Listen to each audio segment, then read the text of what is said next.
Viewers, आज हम बात करने वाले हैं एक 13 साल के बच्चे के बारे में जिसका नाम है सूर्यांश, जो कि 56 कंपनीज का सीईओ बन गया। 13 साल का बच्चा? हाँ जी। ये कैसे हो सकता है? मजाक कर रहे हैं तू मजाक कर रहे हैं। जो क्रिकेट वर्ल्ड कप है, क्रिकेट वर्ल्ड कप 2023, वो तो इंडिया होस्ट करने जा रहा है। गाइस, यहाँ पर हमारे मुल्क के अंदर एक जो कि नौजवान जो 65 साल का, वो भी 56 कंपनी का मालिक नहीं होगा। कितनी बड़ी बात है गाइस। रशिया और श्रीलंका है, वो पहली मर्तबा जो इंडियन रुपी है उसमें ट्रेड स्टार्ट करने लगी हैं। हमारे बच्चे 13 साल की उम्र में कैंची खेलते हैं और इंडिया वालों को देखो। हमारी तो प्रोडक्ट ये है कि हमने तो अपनी हर चीज़ कुर्बान कर दी मिलिटेंट्स के ऊपर, अपना मुल्क कुर्बान कर दिया, अपनी सोच कुर्बान कर दी, अपना वक्त कुर्बान कर दिया, अपना पैसा कुर्बान कर दिया। अभी जर्मनी की फॉरेन मिनिस्टर आई थी यहाँ पे, वो दिल्ली में चांदनी चौक गई, कुछ दुपट्टा खरीदे, बड़े वहाँ डिजाइन बहुत बढ़िया बेहतरीन मिलते हैं, तो उन्होंने अपने रुपए कार्ड से पैसे दिए। उन्होंने ये बताया कि मैं गौतम अदानी, मुकेश अंबानी को पीछे छोड़ना चाहता हूँ, इंडिया का नाम रोशन करना चाहता हूँ। इंडिया इतने टैलेंटेड लोग कैसे प्रोड्यूस कर रहा है? हमारे अंदर टैलेंट बहुत ज्यादा है, इंडिया से ज्यादा टैलेंट है। क्या टैलेंट है पाकिस्तान में, बताएं। पाकिस्तान में बहुत टैलेंट है। हमारा बाबर आजम देखो 3 टेस्ट हार गया, कहते हैं खैर कोई मसला नहीं है। यहाँ पे जो मौलवी फैक्टर है वो सबसे ज़्यादा इफ़ेक्ट करते हैं हमारे मुल्क को। थोड़ी भी डेवलपमेंट होती है तो नारे लग जाते हैं इस्लाम के, इस्लामिस्ट एक्सट्रीमिस्ट ज़्यादा आ जाते हैं। ये चीज़ हमें बहुत ज़्यादा पीछे कर देती है, हमारी एजुकेशन में, हमारी तरक्की की रुकावट बनती है ये। वाह यार, जबरदस्त यार, आया मजा देख के। हाँ यार, ये बिल्कुल यार कमाल कर दिया यार। इंडिया से बहुत कुछ सीखने को मिलता है यार, इंडिया से यार हम लोग बहुत कुछ सीखते भी हैं, लेकिन मसला ये है कि हम लोग सीखते नहीं है। अभी भी मुजाहिदीन हमसे खुश नहीं है, वो कहते हैं कि हमने इसको अफगानिस्तान बनाना है। नंबर 1 जो आपने कहा कि दुश्मन कंट्री है, वो अवाम के लिए दोनों तरफ से दुश्मन कंट्री नहीं है, वो गवर्नमेंट के लिए और आर्मी वगैरह के लिए वो दुश्मन कंट्री है, वो उस हिसाब से उसको देखते हैं। अवाम का तो दुश्मनी से कोई ताल्लुक ही नहीं है, बेसिक फैसिलिटी नहीं देते तो हम दुश्मन क्या करेंगे हम।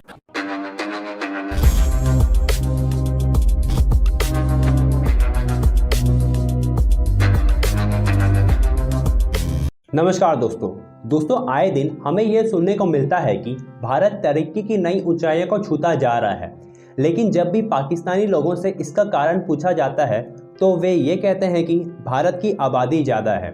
लेकिन आज ये जानकर आपको आश्चर्य होगा कि बिहार का रहने वाला एक 13 वर्षीय युवक सूर्यांश कुमार 56 स्टार्टअप कंपनी का सीईओ है। सूर्यांश ने 9वीं कक्षा में ही अपनी पहली कंपनी खोली थी और अभी सूर्यांश 10वीं कक्षा का छात्र है और रोज 17 से 18 घंटा काम करता है। इस उपलब्धि के बाद सूर्यांश दुनिया का सबसे कम उम्र वाला सीईओ बन गया है। दोस्तों, ये है हमारी संस्कृति जो हमें आगे बढ़ने के लिए प्रेरणा देती है और अपने देश के लिए कुछ कर दिखाने का हौसला देती है। तो चलिए दोस्तों, इसी पर पाकिस्तानी मीडिया का रिएक्शन देखते हैं। इंडिया का एक 13 साल का बच्चा, आप यकीन नहीं करेंगे, 56 कंपनीज का सीईओ है। कैसा देखती हैं आप? नहीं, अच्छी इम्प्रूवमेंट है। उनकी गवर्नमेंट को, उनकी पूरी स्टेट को इस चीज़ का क्रेडिट देना होगा। लेकिन यहाँ भी कमी नहीं है टैलेंट की, यहाँ पे हमारे पास फैसिलिटीज़ नहीं है। वहाँ से जो लोग, बहुत सारे लोग ये कमिट करते हैं मुझे, ये कहते हैं कि पाकिस्तानी, हर एक पाकिस्तानी ये कहता है कि पाकिस्तान के अंदर बहुत टैलेंट है, तो वो टैलेंट नज़र नहीं आता, आपकी इकोनॉमी देखकर नहीं नज़र आता, आपकी डेवलपमेंट देखकर नज़र नहीं आता, तो इसको कैसे जवाब देंगे? पहली बात तो उनकी जो है आबादी, जो उनकी पॉपुलेशन है वो नंबर 1 फैक्टर है। और दूसरी जो है वो जो रखते हैं ना अपनी बजट एजुकेशन पे ज़्यादा देते हैं बनिस्बत हमारे, उनकी डिफेंस बजट बहुत कम है, उनकी एजुकेशन बजट और ज़्यादा है बनिस्बत हमारे, तो वो बेस से ही बच्चे को उठाते हैं, उसको फैसिलिटेट करते हैं, इस वजह से वो आगे है उनका रेट इस चीज़ में। सही। तो इन सब के अगर देखा जाए तो पाकिस्तान के अंदर सबसे पहले एक लेडी फाइटर बनी थी, अब दूसरे नंबर पर एक मुस्लिम लड़की है जिसको फाइटर जेट का पायलट बनाया दिया गया इंडिया के अंदर।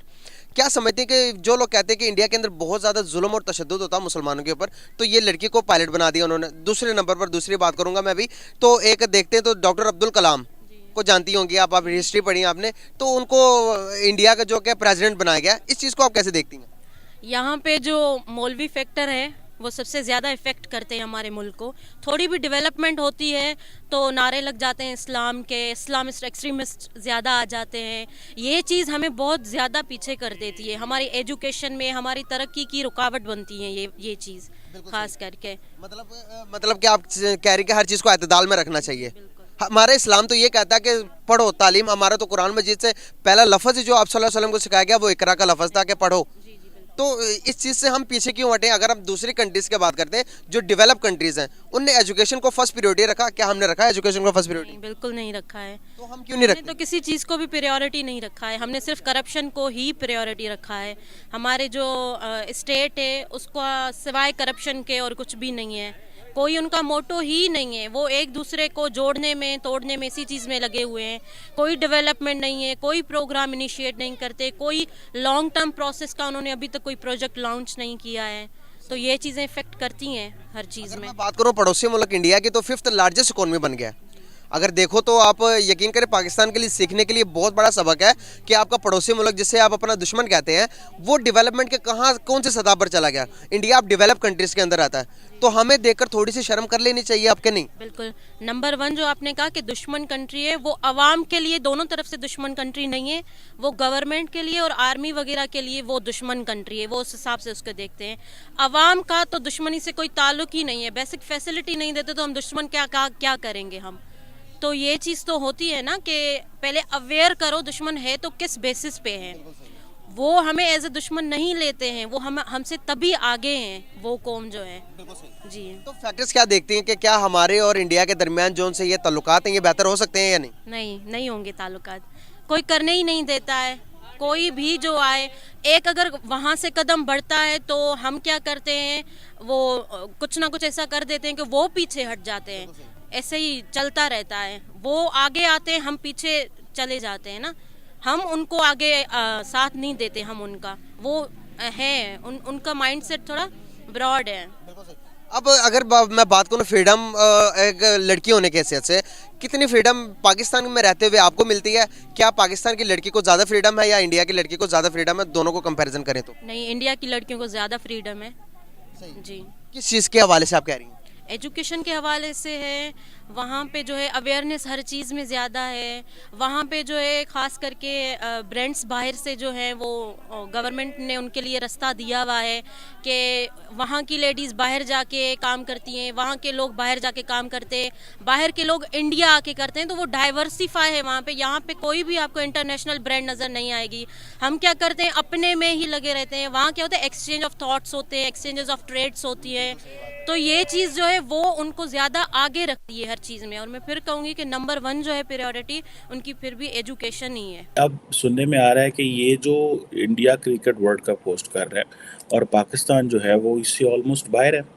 उसकी वजह ये है कि पाकिस्तान ने ये कहा कि आप जो है इसको न्यूट्रल वेन्यू पर लेके जाएं। इंडिया ने जो पाकिस्तान का जो लास्ट ट्रिप किया था वो 2008 एशिया कप में किया था, और उसके बाद उसके बाद मुंबई अटैक्स हो गए। उसके बाद कोई 2009 में एक बायलैटरल सीरीज़ थी, वो भी कैंसिल वगैरह हो गई। और ये है डेवलपमेंट। अब देखें कि इंडिया जो है वो चाहता है कि वो इंटरनेशनल क्रिकेट वर्ल्ड कप को होस्ट तो करना चाह रहा है, लेकिन at the end of the day क्या ये कतर की तरह होस्ट करना चाह रहा है? क्या उसे कर सकता है? क्या इसकी सॉफ्ट पावर कतर जैसी है? पाकिस्तान इससे क्यों बाहर है? और पाकिस्तान में जो जिस तरह की लॉ एंड ऑर्डर की सिचुएशन आजकल इमर्ज हुई है, गो कि अभी हाल ही में पाकिस्तान के अंदर इंग्लैंड की जो टीम है वो आई थिंक टेस्ट मैच खेल के गई है। न्यूजीलैंड की टीम आई थिंक आ रही है। Overall international cricket is back in Pakistan. लेकिन इंडिया जो है वो डेलिब्रेटली एक इस तरह का माहौल क्रिएट कर रहा है कि जिससे ऐसे लगे जी कि पाकिस्तान जो है ना ये तो फारग है, इधर तो होने नहीं चाहिए। एंड देन हमारे लोगों ने भी कोई क्रिकेट मैच जो है ना वो जाके देखे नहीं है इतना लंबा चौड़े। अब देखेंगे ये जो क्रिकेट के जो इतना बड़ा इंटरनेशनल इवेंट है, इसमें ये 12 साल बाद आई थिंक कहा जा रहा है कि शायद इंडिया में आ रहा है। और इसके अलावा अगर देखें, हम इसको देखें कि पाकिस्तान के लिए इसमें क्या चांस है। जो पाकिस्तान के लिए चांस है कि हमने तो चांस मिस कर दिया क्योंकि हमारे पास दहशतगर्दी है।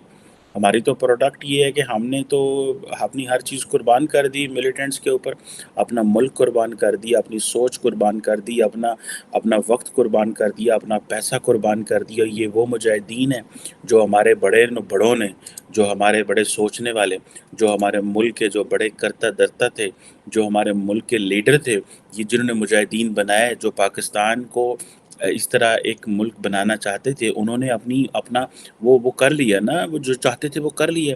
हमने तो अपना सारा कुछ मुजाहिदीन पे कुर्बान कर दिया। अभी भी मुजाहिदीन हमसे खुश नहीं है। वो कहते हैं कि हमने इसको अफ़गानिस्तान बनाना है, और हमारे कुछ लोग तो बिल्कुल तैयार हैं मानने के लिए कि हाँ, पाकिस्तान को अफ़गानिस्तान ही बना दें। ठीक है, हम ये चाहते रहे हैं कि अफ़गानिस्तान हमारा 5वां सूबा हो। मुझे तो डर है कहीं पाकिस्तान ही ना, कि अफ़गानिस्तान का वो कहें जी कि आप भी हमारी तरह ही हो जाए।